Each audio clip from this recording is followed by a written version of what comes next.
வணக்கம். வாங்க இன்னைக்கு சப்பாத்தி பூரிக்கலாம் தொட்டுக்கிறதுக்கு ஒரு சைட் டிஷ் எப்படி செய்யறதுன்னு பார்க்கலாங்க. வெங்காயம் தக்காளி குடமிளகாய் வச்சு ஒரு சிம்பிளான ரொம்ப டேஸ்டியான ஒரு சைட் டிஷ்ஷுங்க. நம்ம வீட்டில் இருக்கிற பொருளை வச்சு செஞ்சிடலாம். ரொம்ப ஈஸியாக செஞ்சு முடிச்சிடலாம்.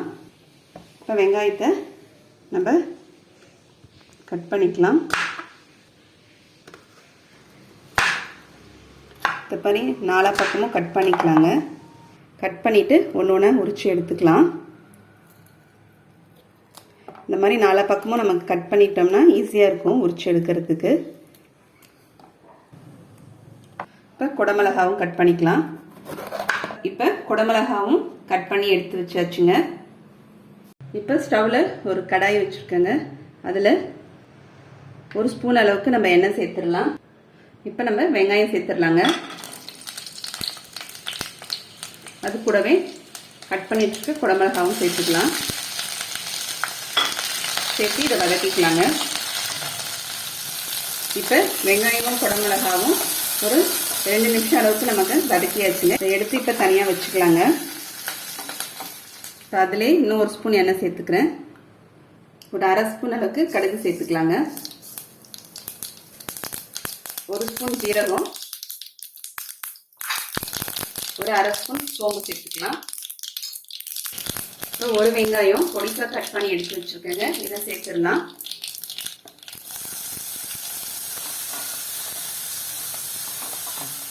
இப்போ வெங்காயம் வதக்கியாச்சுங்க.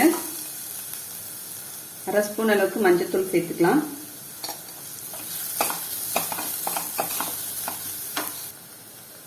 ஒரு ஸ்பூன் காஷ்மீரி மிளகாய் தூள் சேர்த்துக்கலாங்க.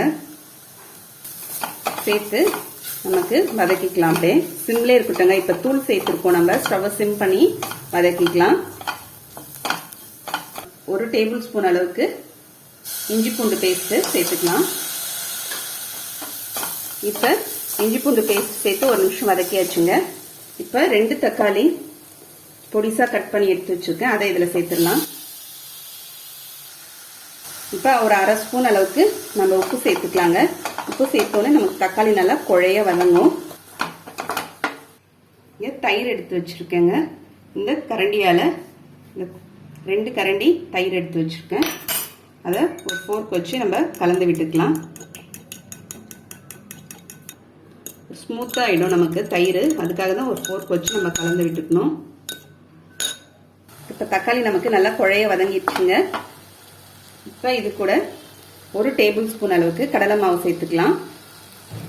நமக்கு கிரேவி பார்த்தீங்கன்னா கொஞ்சம் திக்காக வரதுக்காக நம்ம கடலை மாவு சேர்த்துக்கிறோம். கடலை மாவு சேர்த்து ஒரு நிமிஷம் நல்லா வதக்கிக்கலாம். நம்ம ஃப்ளேம் பார்த்தீங்கன்னா நான் சிம்மில் தான் வச்சுருக்கேன். இப்போ இதில் 2 ஸ்பூன் அளவுக்கு தனியாத்தூள் சேர்த்துக்கலாங்க. 2 டீஸ்பூனு தனியாத்தூள் சேர்த்து அதையும் ஒரு கலந்து விட்டுடலாம். இப்போ நம்ம இதில் தயிர் சேர்த்துடலாம். தயிர் சேர்த்துட்டு நல்லா கலந்து விட்டுருங்க. இப்போ ஒரு அரை ஸ்பூன் அளவுக்கு சர்க்கரை சேர்த்துக்கலாங்க. இந்த சர்க்கரை எதுக்கு நம்ம சேர்க்குறோன்னா தக்காளி தயிர்லாம் சேர்த்துருக்கிறதுனால நமக்கு கொஞ்சம் புளிப்பு இருக்கும். இந்த சர்க்கரை சேர்க்கறதுனால நமக்கு அந்த புளிப்பு வந்து பேலன்ஸ் ஆகிடும். காரக்குழம்புல நம்ம புளியெல்லாம் சேர்க்கும்போது வெல்லம் சேர்ப்போம்லங்க, அதே மாதிரி இப்போ மூடி போட்டு மூடி ஒரு நிமிஷத்துக்கு மூடி வச்சிடலாங்க. இப்போ நமக்கு ஒரு நிமிஷம் ஆயிடுச்சுங்க. மூடி எடுத்துடலாம். எடுத்துட்டு கலந்து விட்டுடலாங்க. இப்போ நம்ம வதக்கி வச்சிருக்க வெங்காயமும் குடமிளகாவையும் அதில் சேர்த்துடலாம். இது கூட ஒரு 100 ml அளவுக்கு நம்ம தண்ணி சேர்த்துடலாங்க.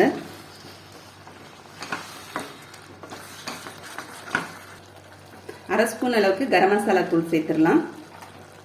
இது பார்த்தீங்கன்னா கஸ்தூரி மெத்தி எடுத்து வச்சுருக்கேங்க. காய்ந்த வெந்தயக்கீரைங்க. இதை சேர்க்கறதுனால நமக்கு நல்லா ஹோட்டல் ஸ்டைலில் நல்லா வாசனையாக இருக்கும். கையால் இப்படி லேசாக நுணுக்கிக்கலாம். நுணுக்கிட்டு இதில் சேர்த்துடலாங்க. இது இல்லைன்னா புதினா சேர்த்துக்கலாம், இல்லை கொத்தமல்லி தழை சேர்த்துக்கலாம். ஏதாவது ஒன்று சேர்த்துக்கலாங்க. இப்போ எல்லாத்தையும் கலந்து விட்டு இப்போ மூடி போட்டு சிம்மில் வச்சு மூடிடலாம். இப்போ 5 நிமிஷம் ஆயிடுச்சுங்க. நம்ம திறந்துடலாம். இப்போ பாருங்கள் எண்ணெய் மேலே நல்லா பிரிஞ்சு வந்துடுச்சு. இப்போ நம்ம ஸ்டவ் ஆஃப் பண்ணிடலாங்க. நீங்களும் இதை மாதிரி செஞ்சு பாருங்கள். செஞ்சு பார்த்துட்டு எப்படின்னு கமெண்ட் பண்ணுங்கள். உங்களுக்கு இந்த வீடியோ பிடிச்சிருந்தா லைக் பண்ணுங்கள், ஷேர் பண்ணுங்கள், சப்ஸ்கிரைப் பண்ணுங்கள். அடுத்த வீடியோவில் பார்க்கலாம். தேங்க்யூ.